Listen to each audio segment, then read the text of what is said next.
गोली के आवाज से लोग बेखौफ मरो।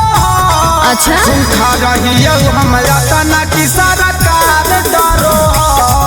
अगे गोली के आवाज से लोग बेखौफ मरो। खून खा रही हम तना की सरकार डरो। बस कर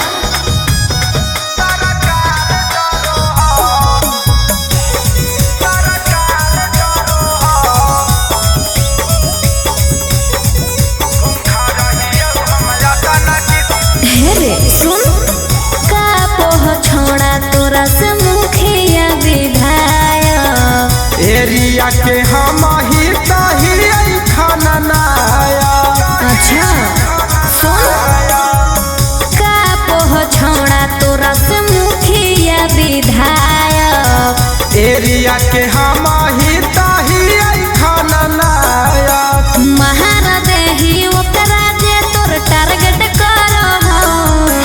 गोली के आवाज से लोग बेखौफ मरो। खा रही हमरा तना की सरकार डरो। अगे गोली के आवाज से लोग बेखौफ मरो। अच्छा खा रही हमरा तना की सरकार डरो। ढेर हो गेलो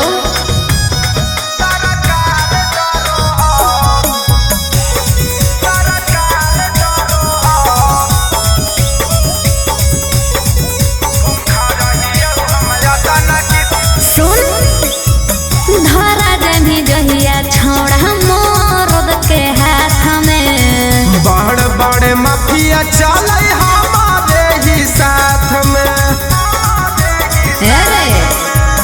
धारा भी जहिया छोड़ मोर के हाथ में। बड़ बड़े माफिया चले हमारे ही साथ में। शत्रुधन बिकी से टक्कर जले हाउ जले में सड़ो हो। हमर गोली के आवाज से लोग बेखौफ मरो।